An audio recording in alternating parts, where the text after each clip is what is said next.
So often when our life drastically changes, we're usually confused and we wonder, God, where are you? And when is this going to ever end?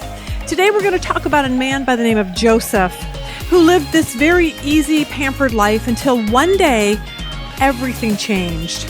And we're going to learn from him that God is still leading us no matter how confused we are. So join us today.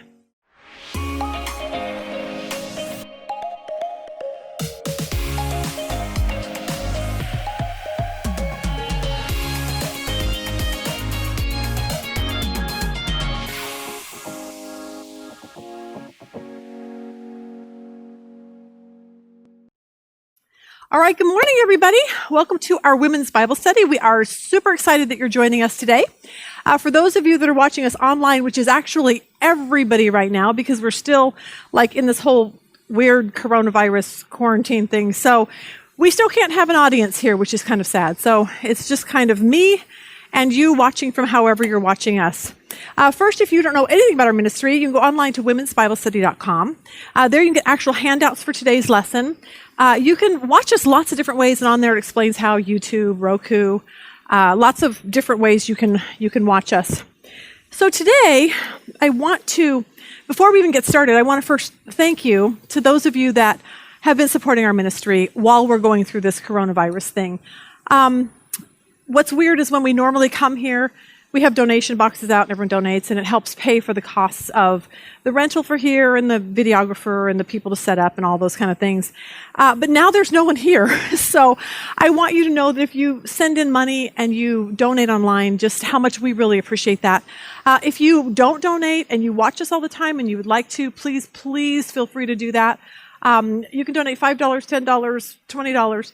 I always say if you win the lottery, $1 million would be fine too. So, but anyway, go to womensbiblestudy.com. There's a donate button at the top, and you can do that if you're benefiting from these videos. We would really appreciate it. So anyway, all right, today we are working through a series called Been There, Done That, and we're doing this because we want to learn from the people in the Bible who have actually been where we are and actually done the things that we've done. And we want to learn from them and learn what they did right and what they did wrong so we can kind of emulate that. That's kind of our whole goal for this particular series. And so what we're doing is we're taking different people from the Bible and we're learning lessons from them. And today we're going to talk about a man by the name of Joseph. But I want to start off with a story.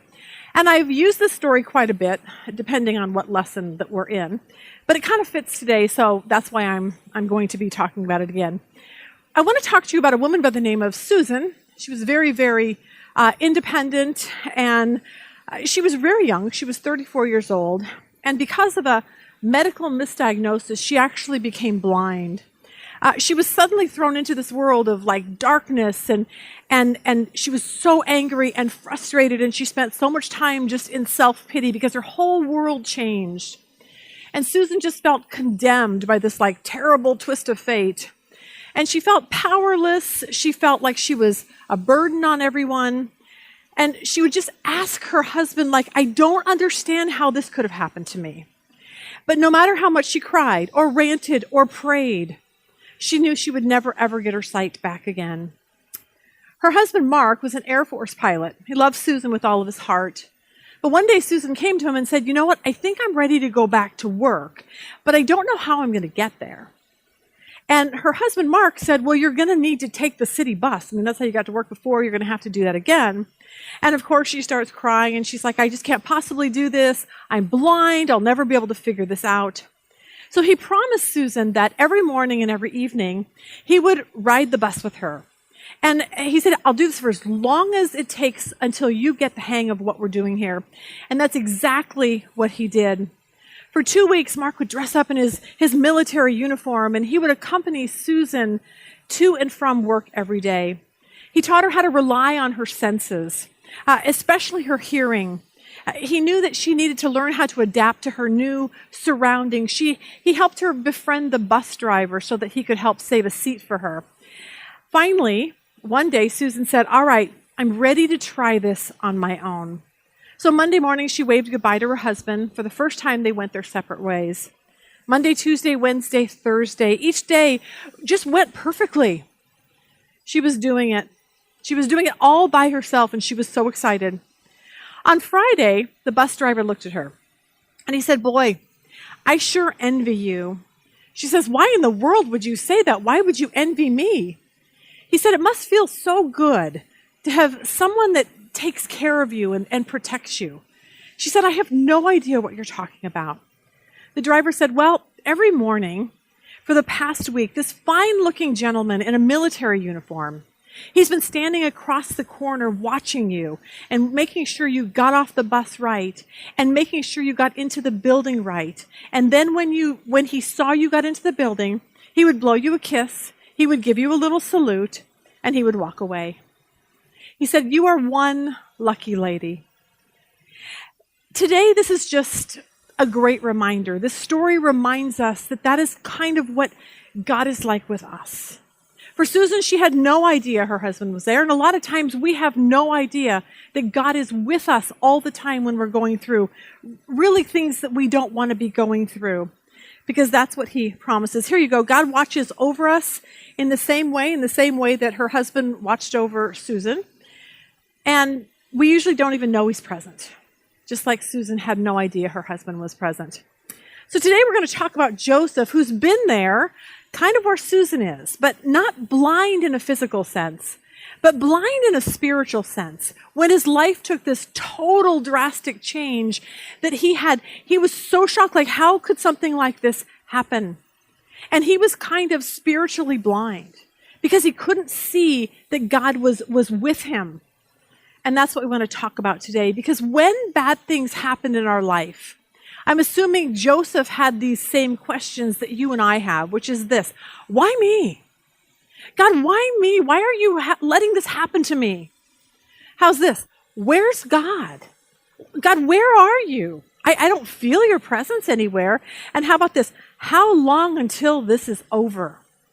That's a big one. We all want to know, okay, I can handle this for a day, but that's about the extent of it. But we've all been there. I lost my job, and now I'm just waiting for a new one. My husband left me, and I'm just kind of waiting for a new one. My son's in prison. I'm waiting for him to get out. My daughter's in rehab. I'm waiting to see if it worked.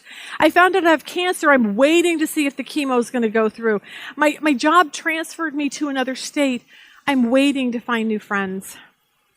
Cheyenne was at a bridal shower on Sunday, and they all had so much fun. And the next morning, the host of the bridal shower, unbeknownst to her, woke up with a fever and went and got tested and found out she was COVID. So everyone at this party was infected.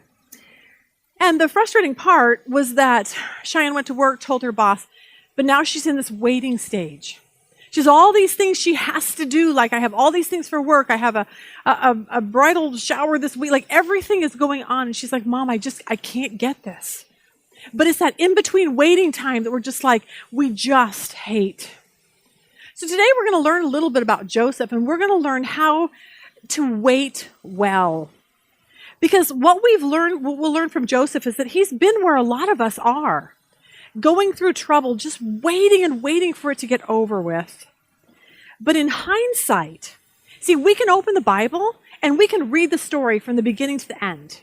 And we can see why God was doing what he was doing. But for Joseph, remember, he had no idea what God was doing.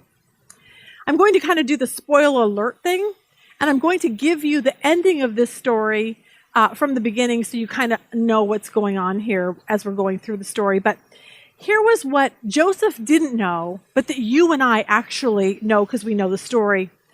And it's this: God needed Joseph to help save Egypt and Israel from a severe famine. And what we're going to learn from Joseph is this: the only way we can wait well is to truly know God. I thought this was cute. 3 little boys were in their backyard playing. Pretty soon they got into this, like, whatever kids do, like comparing who is better. So they started talking about which one of their dads was better. So the first little boy says, you know what? My dad's pretty important. He's better because he knows the mayor. The second little boy said, I can top that. My dad knows the governor. The third little boy, they were at his house, and his dad was listening to this conversation through the window. And he was wondering what his boy was going to say. And the third little boy said, "Your dad may know the mayor and yours may know the governor, but my dad knows God." And I thought, okay, he wins that contest. But as cute as that is, it's just a great reminder that if you do know God, that's kind of a big deal. Because your view of life changes. Your view of the changes in your life actually changes. Your view of the tragedy, whatever it is that's come into your life, or the unexpected path that you were thrown on, changes. Because even though it makes no sense right now at the time, because you know God, here's what you know. You know instinctively that He's leading and guiding you. This happened this past week. For those of you that know my kids, Sean is married to Trisha, and they have two little adorable kids. And she found out she was pregnant. And they have been so excited. They told everyone, like, they're just ecstatic about the whole thing. I wake up to a text that said, "Mom, we're in the hospital, and Trisha just miscarried the baby." Now, that made me sad. And it makes no sense to them. But here's what they know. They know instinctively that God is leading and guiding them. And that makes all the difference in the world.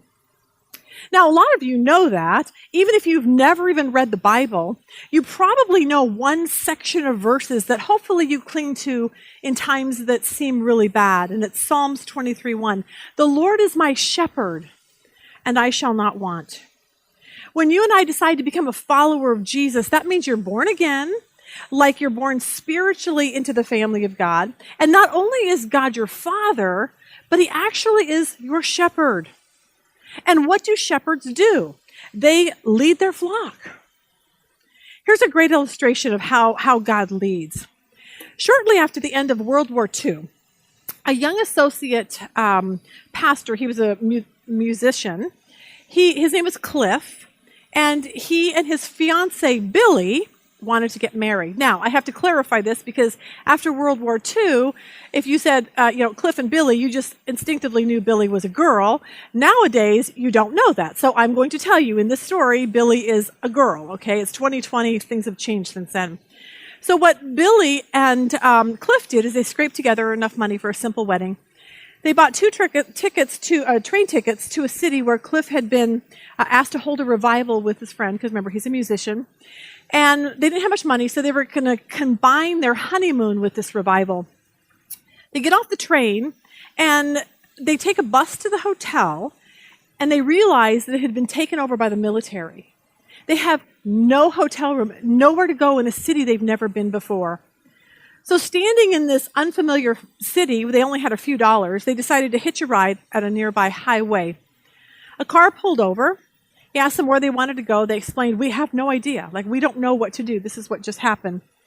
So the driver said, "You know what? I know this woman down the street. She owns a grocery store. She has an extra room that I'm sure she'll rent to you." So he takes them down there. They rent the room.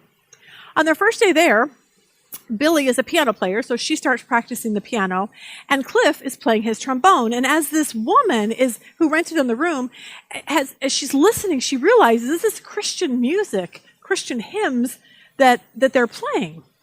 So she realized they're Christians, so she said, "You know what? I have a friend, and he would love to have you stay at his house." So they moved from this rental, to this man's house, and he let them stay the rest of their honeymoon. But several days into this, he mentioned to them that this young evangelist was speaking at a youth rally at a nearby Christian conference center. And so he invited the newlyweds to attend. But it just so happened that night, the regular song leader got sick. So they asked Cliff to lead music for the service. And that evangelist turned out to be Billy Graham. And the music director turned out to be Cliff Barrows. And they met for the first time that night and had this lifelong, ministry partnership for 70 years. And Cliff was his music director for all of those years. So when you look at that story, it's just this great reminder of how God leads us.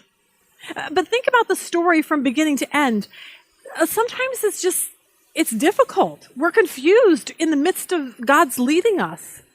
They don't have a lot of money. The hotel didn't have their room. They had nowhere to stay. And I bet at this point they were kind of a little scared. Which brings me to this whole thought. A shepherd definitely always leads his flock. But that doesn't mean they're never led into scary places. It doesn't mean that they're not led into places that cause fear and anxiety.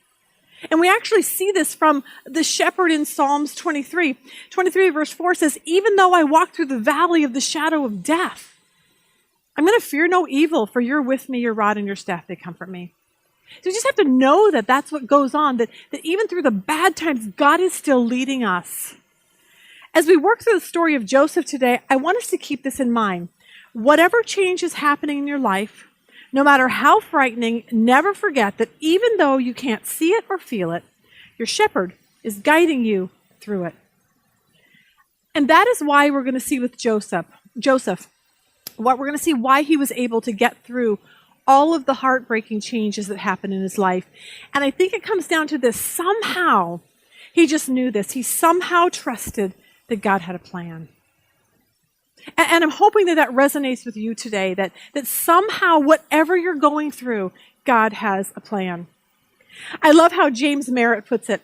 He says, when you and I decide to become a follower of Jesus, he said, you need to turn your life into like a contract where, here's a picture of this up here, where you just sign the bottom of it and the rest of it's blank. And what you do is you just tell God, I'm here to serve you. I'm signing the bottom. You just fill in whatever you want to go into that contract. Wherever you want me, I'll go. Whatever you want me to go through, I'll go through. I'm signing this contract between me and you. But here's what you need to know. As God is filling in those details, know that a lot of life can be really, really difficult. There was a commercial one time where a young girl is standing alone in this beautiful meadow. The camera passes from her, just smiling and enjoying this, the beautiful weather. It shows this huge, gigantic African rhinoceros. And he's beginning this lethal charge toward this girl. But the entire time, this girl just doesn't seem bothered by this rhino that's about ready to attack her. As the rhinoceros gets closer, these words appear on the screen. Trust is not being afraid. A split second before the rhinoceros tramples that little helpless child, it stops. And the little girl, smiling, reaches up and pets the animal on his horn. The final words then appear this. I wish I could read that closer. Even when you're vulnerable. In other words, trust is not being afraid even when you're vulnerable.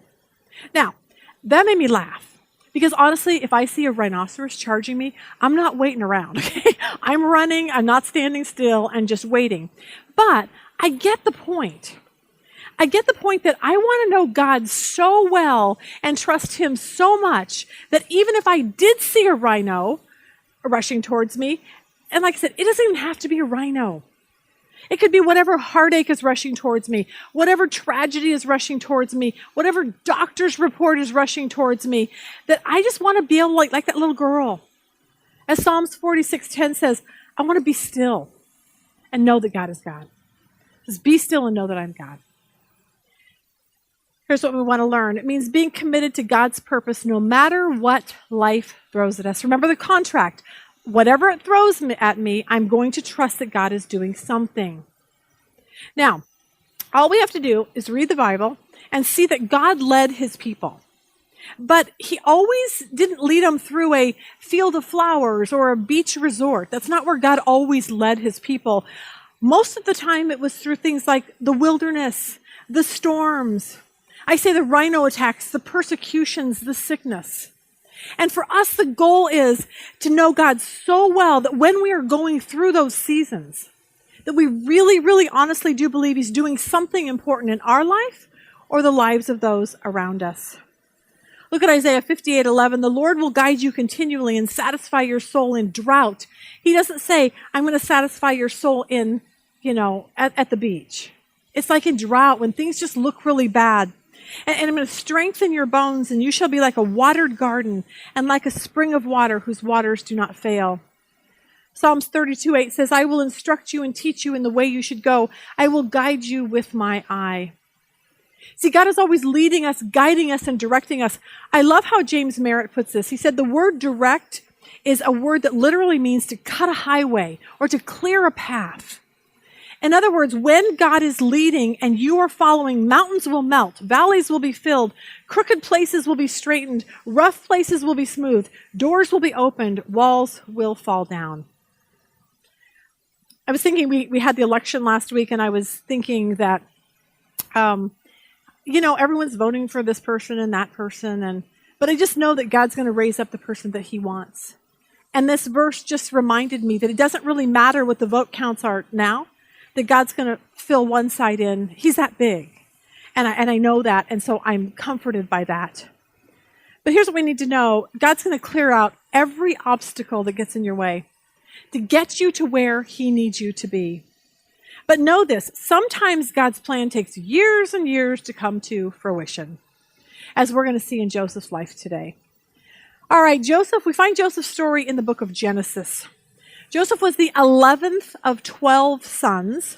His older 10 brothers were actually his stepbrothers, all from different moms. This was kind of a crazy, dysfunctional family. Joseph's father, his name was Jacob. His mom's name was Rebecca. Now, there's a few problems that are going on with being the 11th child with 10 older brothers. Problem number one was apparently Joseph was a tattletale, and we see this in Genesis 37. Joseph, this is verse 2, being 17 years old, was feeding the flock with his brothers, and Joseph brought a bad report of them to his father. Now, that's not going to make your older brothers very happy if you go back and tattletale to your dad. Problem number two, Joseph was his father's favorite. You should never have favorite children. But Joseph did, and he made it very, very clear to all of his brothers. Verse 3, now Israel loved Joseph more than all of his children because he was the son of his old age. Also, he made him a tunic of many colors. And when his brothers saw that their father loved him more than all the other brothers, they hated him and could not speak peaceably to him. This is a problem in their family. Problem 3 is that Joseph had a dream. And Joseph has this dream that he probably should have kept to himself, but he didn't, and because he told them, they hated him even more.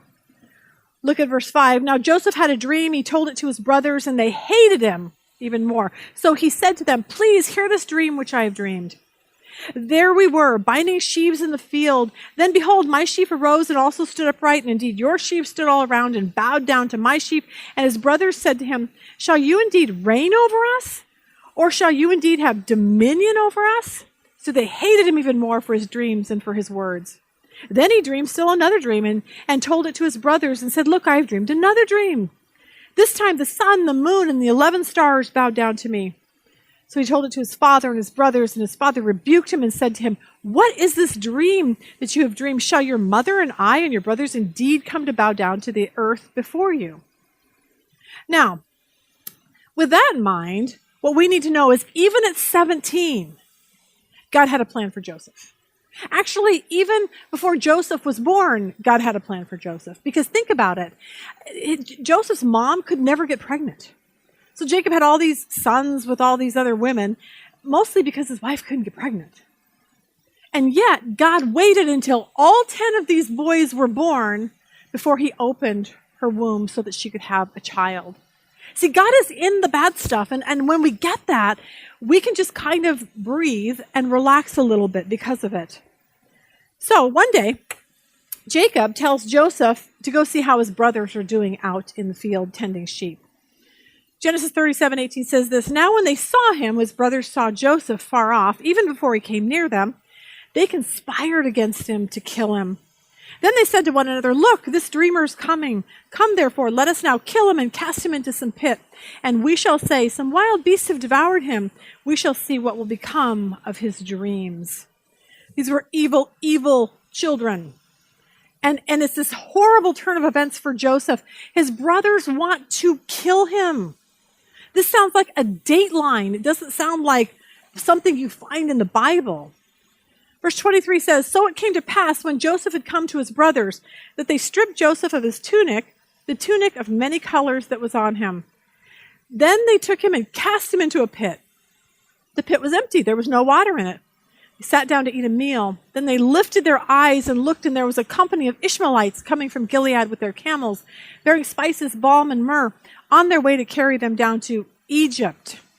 So Judah said to his brothers, "What profit is there if we kill our brother and conceal his blood?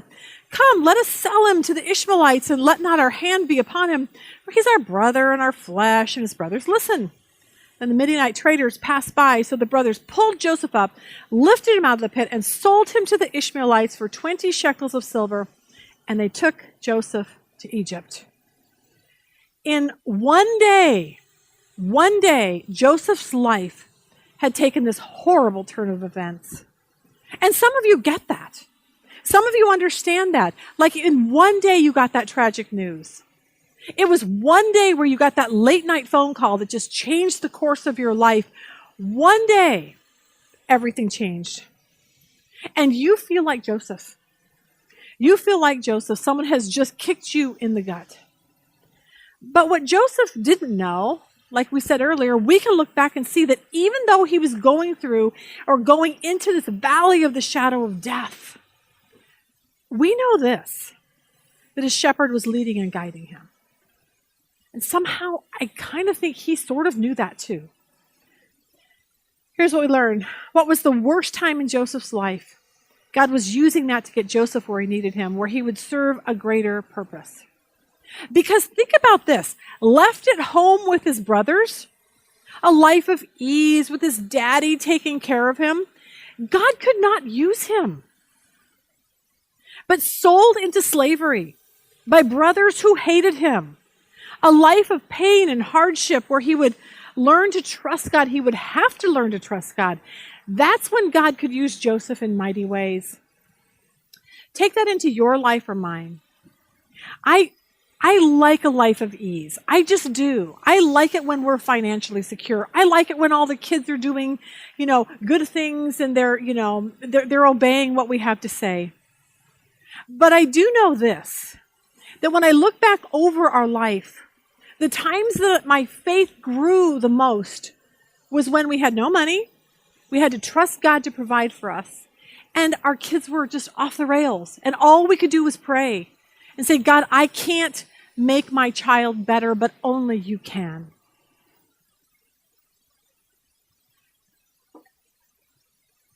These are the times when James, the brother of Jesus, he tells us something really important.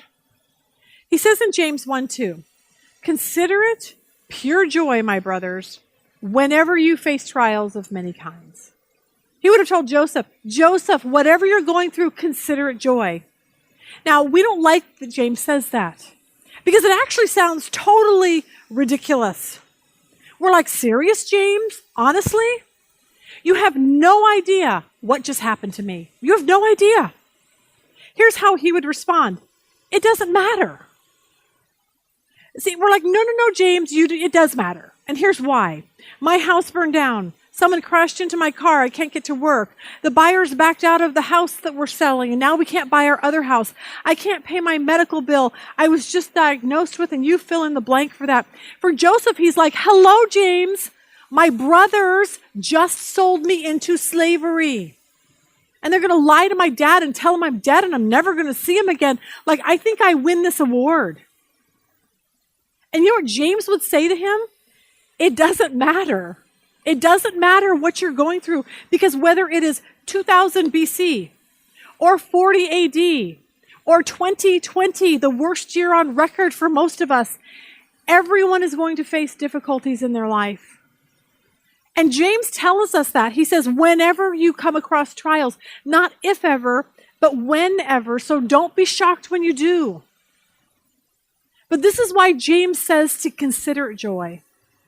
Because as a follower of Jesus, I thought about this one day. I think I put it in another lesson. Here it is. We get to think differently about our trials. We get to. Like Sean and Trisha, when they lost their baby, it's like they get to think about it differently. They get to have hope that God is doing something. They get to have hope that there's a purpose for what just happened in their life. See, people who don't know Jesus, trials and miscarriages and bad things they just are random. And I would be terrified to live in a world like that. But as a Christian, once we get over the initial shock of what just happened, we have to stop and reevaluate. Couldn't find my really cute glasses that I wanted to put on, but it's like we reevaluate and we put our God glasses on. And we start looking around and we say, you know what? I'm going to look at this trial through the eyes of God. I'm going to consider it joy because that's what he's asked me to do. I don't understand it. It makes no sense right now, but I'm going to look at this through the lens of my God glasses. For Joseph, he had to put those glasses on. And he had to be reminded that no matter how bad it looked, here's what I think he realized. God was doing something. And the consider the trial joyful part was because of this. We trust and believe that God is leading us. He hasn't forgotten us, and he really does have a plan. See, I think for you and I, when things take a turn for the worse, being joyful is the last thing that we want to do. But being joyful as a follower of Jesus actually makes the most sense. Because Paul tells us in Romans 8, everybody knows this verse, 8:28, we know that all things work together for good. For those who love God, well, I think Joseph loved God. I think I love God. You love God. To those who are called according to his purpose. He's saying, look, if you love me, I'm going to work everything together for good. He's not saying your trial's good. He's not saying the miscarriage is good or the car accident's good. No, none of that's good. But he is saying, I'm going to make it for good. I'm going to work it all together. And that's the reason we can be joyful. Verse 3, James says this to us, because you know that the testing of your faith develops perseverance. The testing of our faith when bad things happen, it actually reveals to us how deep our faith really is. The testing of our faith actually uncovers if our faith is genuine. Because so many people have this, oh, I was raised in a Christian home and my parents believed, and that's the faith I've borrowed. So many people just have, your grandma believed or you went to Sunday school. It's never really become your own. And sometimes trials are the one thing that makes us go, you know what? Do I really believe in Jesus? Is my faith really, really honestly real? And you're not going to know that if you don't go through bad things. See, I want to go through trials and I want to know a few things. Here's one. I want to know that I don't follow Jesus for what he can give me. See, so many people are like, if I follow Jesus, he's going to give me this and this, and I'm going to have a nice home, and I have lots of money, and I'm going to have all these things. I want to know that if I am poor and I live in a homeless shelter, that I still love Jesus. I want to know this. I want to know that if God says no to my prayer, that I trust him regardless. It's just like the election. Half of you, your prayers got answered. The other half didn't. Are you going to walk away from your faith because God didn't answer your prayer for the president? I hope not. Because God's doing something that maybe doesn't make sense to us at the moment. How's this? I want to know if I'm thrown into prison for my faith, that I'll love him all the more. I really want to know that. But if I'm never thrown into prison or if I'm never faced with bad things, I will never know if I really, really honestly trust him. Verse 4 says this, perseverance must finish its work so that you may be mature and complete and not lacking in anything. In other words, don't quit. Don't quit when things get bad. Because here's what we know. The only way I will know if my faith is genuine is to go through difficult times. And we see this with the life of Joseph. I remember asking Saeed Abedini, who was imprisoned in Iran for his faith for 3.5 years. I said, did you ever want to quit? Like, did you ever want to just give up on this Jesus thing? I mean, he would pray that God would miraculously open the doors, just like Peter, and blind the guards and let them out. None of those things happened. Did it make you want to quit? He's like, absolutely not. He's like, it did the opposite. The more I was in prison, the more I trusted God, loved him, wanted to tell people about him. And we kind of see that same attitude with Joseph.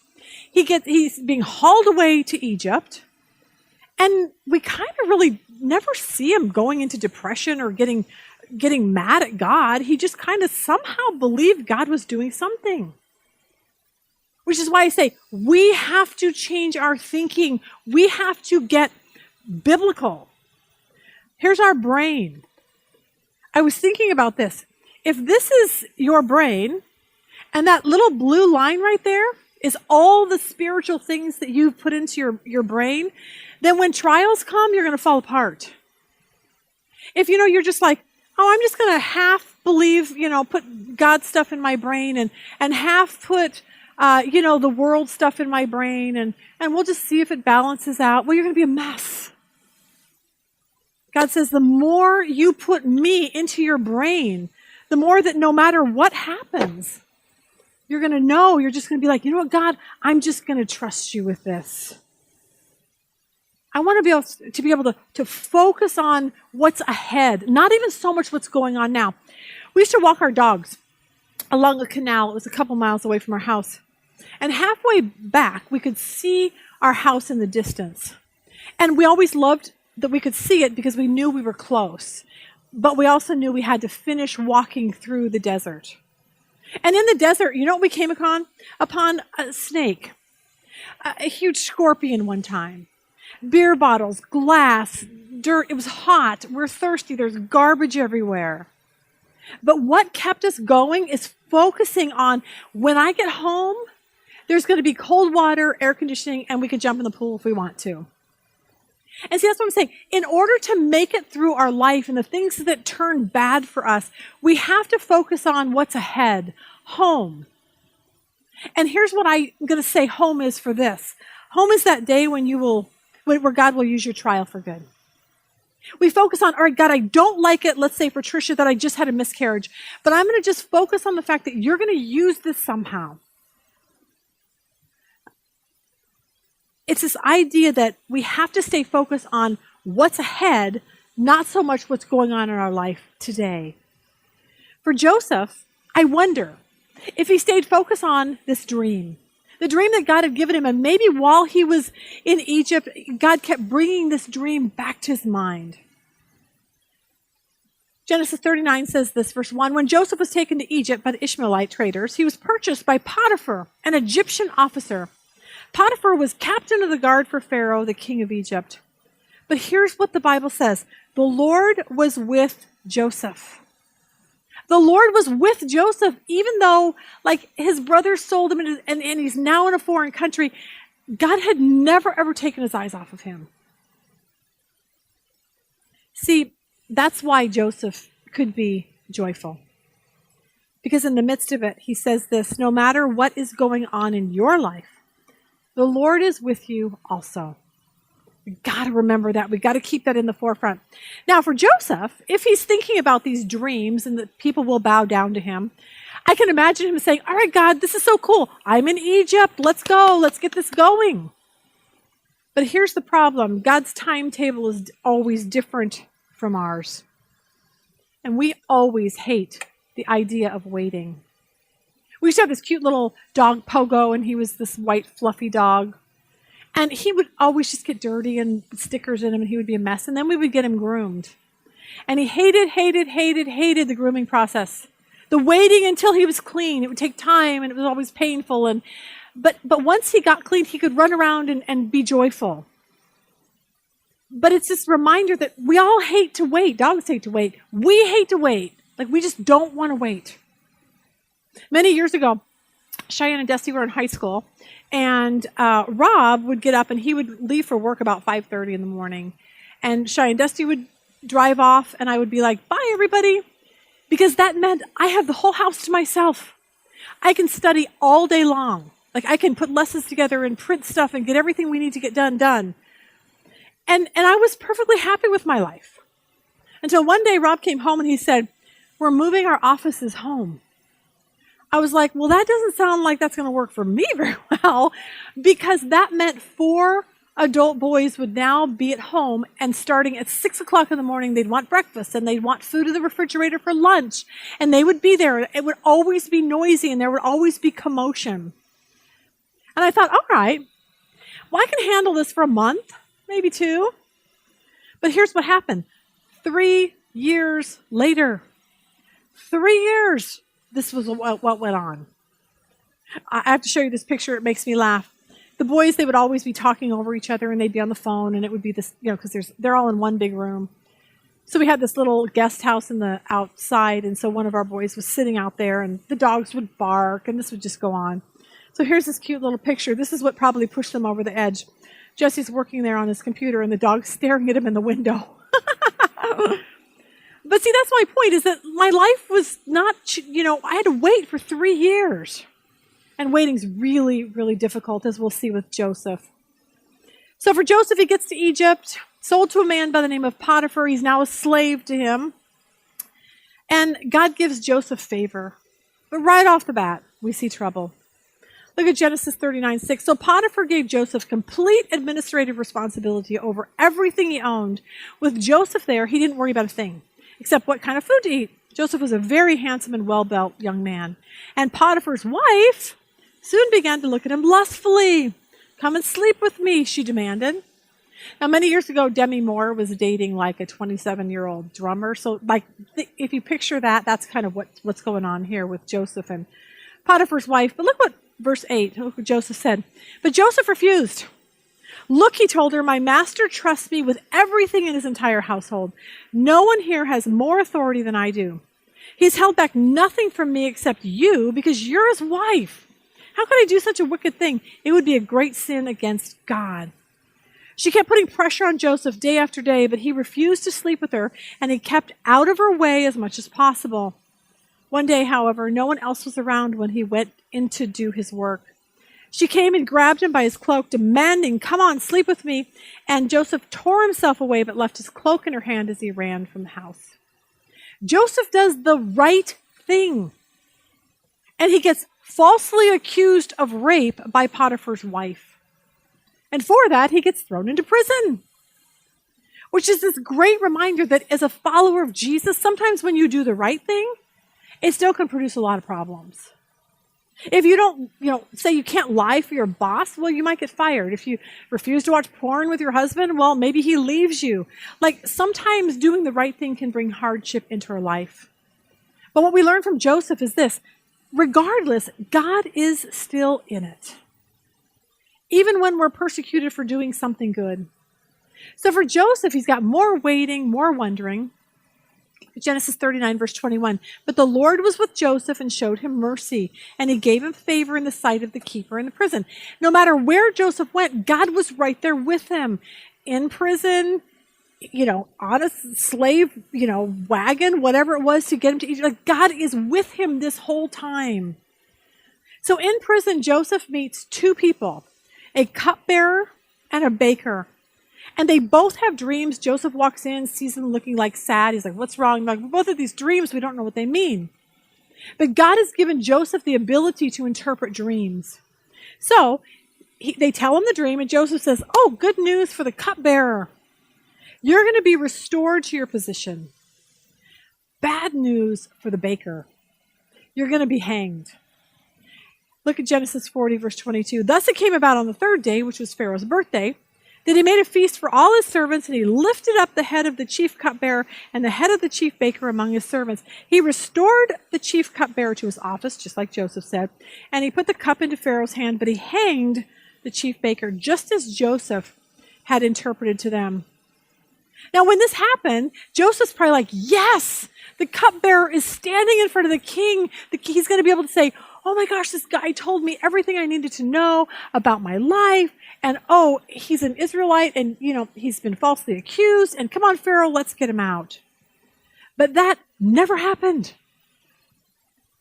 Verse 23 says this: "Yet the chief cupbearer did not remember Joseph, but forgot him." You're like, what? Here's the key. In God's perfect plan, until it's his perfect timing, it won't happen.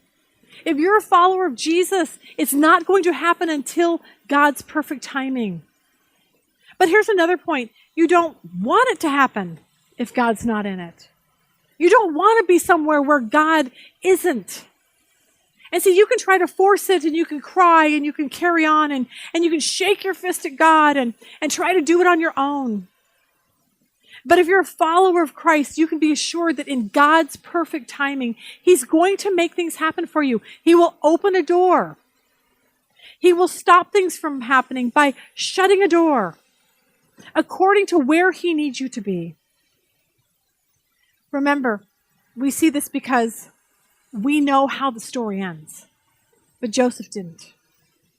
We know that God needed Joseph to help save Egypt and Israel from a severe famine. Joseph had no idea this was going on. But God was not ready to release him yet because the timing was not right.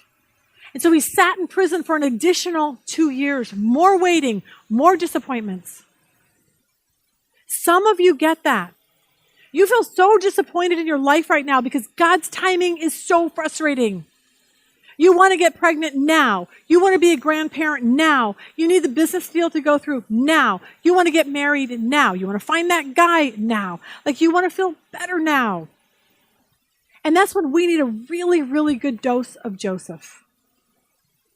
Joseph was not able to see his future. He just woke up every morning and just said, God, I'm just going to do the same thing until you open a door for me. And Joseph would wake up and help prisoners and do the same tasks and then go to bed and wake up and do it all over again year after year. And that actually might be your life. You wake up, you go to work, you take a lunch break, you go back to work, you go home, you make dinner, you go to bed, and you start the routine all over again when your alarm goes off the next morning. Yet we're able to see in retrospect what Joseph was never able to see in the natural, and that was that God was leading him even through the waiting period. And I hope that encourages you today. But we see how God was involved in all the bad things that happened. Look at this. We see how God was moving on his brother's heart. His brothers, plural, all 10 of them. Their heart to hate Joseph. God was in the midst of that. Why? Because God needed Joseph in Egypt. We see God moving in Potiphar's life to look out and say, oh, that guy, I want to hire him, Joseph. Why? Here's another thing. Because of his wife. Like, think about this. God knew that Potiphar's wife would be the seductress and do all that kind of stuff too. So when Potiphar hires Joseph, God knows exactly what's going to go on. Why? Because God needed Joseph in prison. So he used Potiphar. He used Potiphar's wife. He used his brothers. Then we see another part of this. Pharaoh's anger towards the baker and the cupbearer. They were all part of this overall plan. Why? Because God needed Joseph to interpret their dreams. Then we see that God allowed the cupbearer to be restored. Why? Because God needed Joseph to speak with Pharaoh. Why? Because Pharaoh would have this terrifying dream and he wouldn't have a clue what it meant. And he told people about it, and suddenly, the cupbearer's like, wait a minute, I remember something. See, Joseph would be called to Pharaoh, all because the cupbearer remembered, finally, years after this. And Joseph would be allowed to interpret this dream that Pharaoh had. It was so scary. And Joseph says, there's 7 years of plenty, and then there's going to be a 7-year famine, and we have to prepare. And because of this, Joseph was made second in command to Pharaoh, all because God needed him to help save Egypt and Israel from this famine. I always say, wouldn't it have been so much easier if Pharaoh would have just seen Joseph in the marketplace and just said, hey, let's, come, I want to hire you. You look like a really great guy. That would have been really easy, but God never, ever makes things easy. We have seen this through this election period. We went to bed the night before the election, and we're like, oh, we know who's going to win this. It's just a shoo-in. He's ahead here, here, here, here. We wake up the next morning, and it's completely flip-flopped. And we're like, what just happened? I was thinking it would be easy, but I realized nothing's ever easy. God rarely, rarely uses the easy way because he wants us to grow in our faith. So today I want to end with a story about our son Jesse. Some of you have already heard this story before, but I want to, it fits really well here on this whole idea of waiting. Waiting is a way that God gets us to the place where he wants us. For those of you that know Jesse always loved football in high school. He didn't have a lot of natural ability, so he had to work a lot harder than most people. He had to train harder. He got a speed coach. He didn't even see the field until he was like a senior. But his senior year was one of the greatest years for Jesse. Phoenix Christian was 13-0. They were undefeated state champs. Jesse gets an all-state honorable mention as tight end. Next is like, where should I go to college? So we stumbled upon Wheaton College, located outside of Chicago. We realized a family friend was playing there, football. Jesse gave him a highlight tape and said, give this to your coach, see if he'd be interested in me. After Christmas break, he receives a call from the coach. They reviewed his tape and they're like, hey, we want you to come out, see the school, see our football program. But in the midst of talking to Jesse, the coach says, hey, if you have any other friends that play football, bring them along with you. So Jesse had a best friend, his name was Jeff. They both got on a plane and flew back there and everything was great. They both applied, they loved the school. Late one night, Jesse got a phone call from the coach and he said, Jesse, I'm sorry to tell you that you were not accepted under the football program for Wheaton. You're going to have to go and get into a junior college and then reapply next year. But I do need to tell you that your best friend, Jeff, he was accepted under our football program. So Jesse walked into our room. He tells us this. He just looked at us and he says, it's okay, Mom and Dad. God's got a really great plan. Me, on the other hand, I realize this, remotely a spiritual giant, and this was one of these occasions that made me even remember this even more. But instead of doing the whole thanking Jesus for this this really great trial, instead of considering it all joy, I did none of those things. I was so mad at God. I was so, when your kid is hurt, like it just hurts your heart. I cried for days. I went to Target, bought every piece of chocolate I could find, stuffed it into my face. Like this was my life. It was right around spring break. We ended up going to Hawaii because our other son was being shipped off to a foreign country, which happened to be Morocco, through YWAM. And so my life was just in chaos at that point. We had to go say goodbye to him. Jesse and his best friend Jeff were with us on the family vacation. I'm sitting there putting on my makeup in the morning in the hotel. And I've told you this before, it's one of the very rare times that I felt like God literally spoke to me. And it wasn't out loud, it was so strong. And I'm angry with God. I'm like, why would you do this to my son? He's like the nicest kid in the world, and he loves football, and he loves you, and why would you do this to him? And God spoke so clearly, and he asked me a question. Are your kids yours, or are they mine?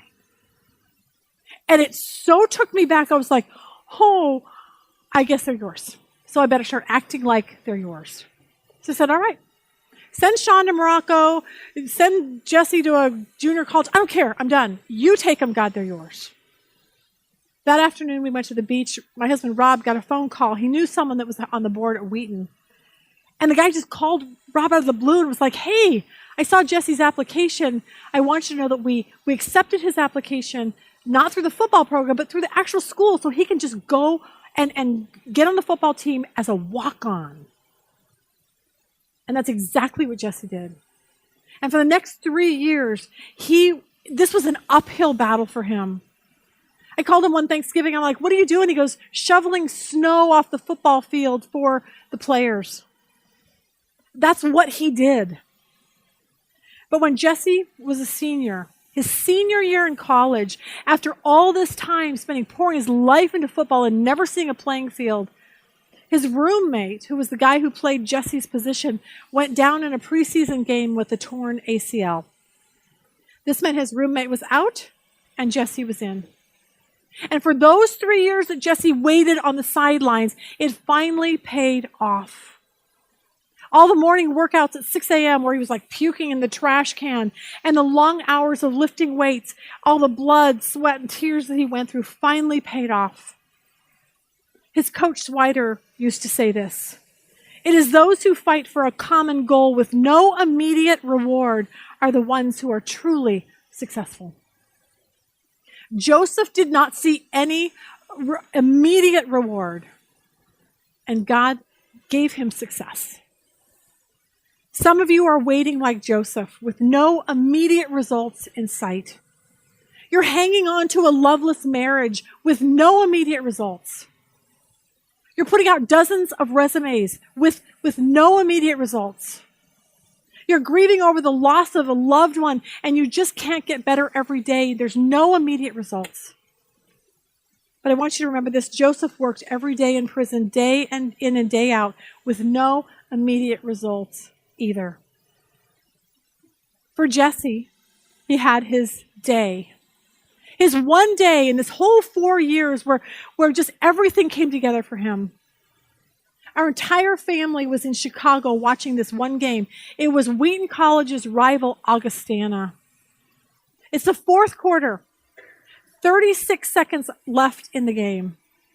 Augustana has the ball. It's fourth down. They're just a few yards from making a touchdown. And Augustana, Wheaton's rival, would win the game. But Jesse makes the game-winning sack. For those of you who have never seen this, I have to play the YouTube video because it's kind of awesome. He's number 54, so watch this.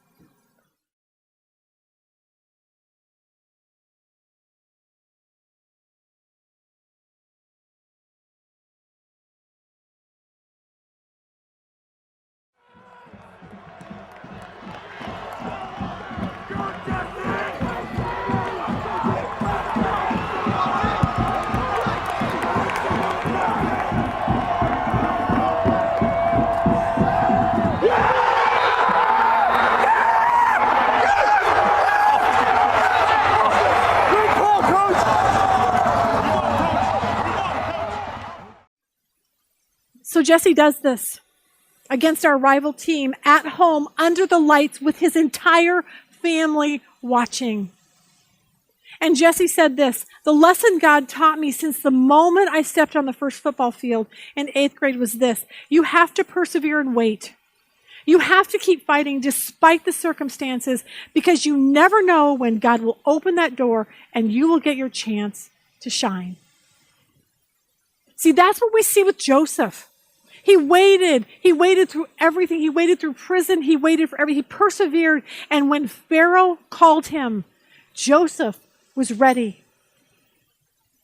Someone was asking a pastor one day, does God cause things like Joseph's imprisonment or Jesse not getting into Wheaton? Or maybe your sickness or your divorce? Or does he cause those things, or does he allow it?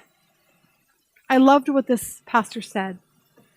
He said, "I don't know, but either way it happens, I just know God wants it to matter." What we learn from Joseph is that how he responded to these drastic life changes and the waiting really did matter. So our takeaway for today from Joseph, someone who's been there, done that, is to let's make sure that the trials that God puts in our path, let's make sure they really matter.